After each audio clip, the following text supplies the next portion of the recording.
Listen, I highly recommend flirting with your husband.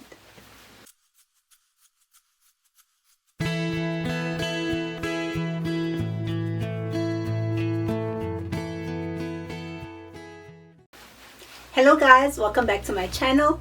My name is Busie Sholo, and today I want to speak about how you can prioritize your marriage after having children. Listen, parenting is not easy, and once you become parents, you get so preoccupied with just the needs of your kids that it can be easy to neglect your partner. I mean, the kids are, or rather your child is needy, especially as a newborn, and they can't do things on their own. So it just sometimes makes logical sense to forget about the adults who can do things on their own and focus on the child. But if you want a healthy marriage, that's not the way to go about it. So here are 5 things that you can do to prioritize your marriage after becoming parents. Number 1 is to allow your marriage to evolve, and that is accepting that, okay, we love each other, but things are no longer the same. We are now parents, and we can be preoccupied with becoming parents, the husband with becoming a dad, and the wife with becoming a mom. And it's okay. It's okay to want to be good parents. It's okay to just obsess a little bit and be like, okay, what do we do? How does this look like? How does parenting look like as your entire relationship transitions? And you need to accept that. There are going to be changes. Number 2, it is to prioritize quality time with your spouse. Listen, this doesn't have to look as fancy as the movies and Instagram makes it look. That can just make you feel like, okay, I don't have money for a getaway, or if you have the money, just like, where am I going with a small child? This can be as easy as once you put the child down, you guys just get that 10 minutes to just check on each other and be like, okay, how are you today? To speak about things other than just the baby. And quality time for us sometimes looks like just watching a movie, and just after it's tuck-in time is done, it's just a movie to say, okay, let's catch up. Sometimes we watch the movie, sometimes it's the movie that's gonna watch us. So either way, we spend quality time. Number 3, it's do not parent the other parent. There is nothing that actually destroys the connection and just causes tension in a marriage like parenting the other parent. I'm talking about this because I know I'm the girl who used to say, don't do this, do that. No, this is not how you feel the child. This is not how you feed a child. This is not how you hold the child. This is not how you change the child. You're supposed to be doing this. You're supposed to be bathing the child. You're doing nothing. I'm the only one who's doing something.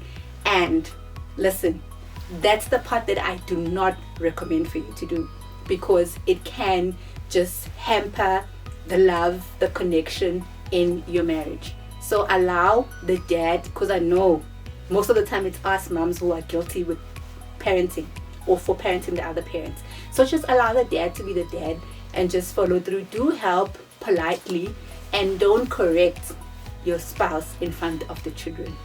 It's not a good thing to do. So allow dad to be dad. Number 4, it is to communicate. And when I'm saying communicate, I don't mean, babe, we don't have milk, or babe, please bring popcorn and bring snacks, or tomorrow is parent evening, we forgot to buy this and this, or please draw cash for hot dog day. No. Talk about your things. Talk about each other. What are you going through? How can I help you? How can I pray for you? What's happening? It's just to communicate about the two of you. Communicate about other things in your marriage. And just, I think the important thing is to learn to listen, because it can be so easy to just be like, okay, I'm waiting for you to finish so I can get my own point across.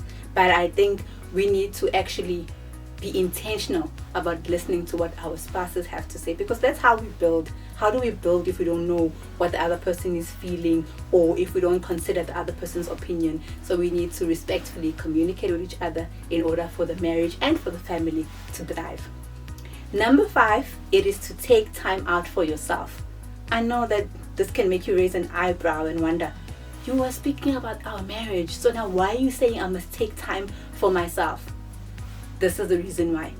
It takes 2 healthy individuals to constitute a healthy marriage. So if you are unhappy and frustrated about certain things that just regard you, you can't go into the marriage and just still expect the other partner to fill in your self-care bank.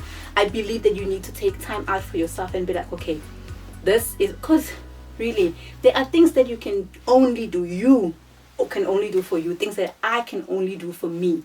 So it's important for us to just remember to self-care, to refuel, to do the things that just makes our soul light up, makes us light up, to do those things, so that when we are refueled and we are happy and we come back and we deposit into our marriages and we deposit that into each other. So again, the 5 points. Number 1 is to allow your marriage to evolve. Number 2 is to prioritize quality time with your spouse. Number 3 is do not parent the other parent. Number 4, it's communicate, which flirting comes highly recommended. And number 5, taking time out to care for yourself. That is it, and I actually do hope, as always, that you let me know how you are prioritizing your marriage as parents. Thank you guys. See you again next Monday. Mwah.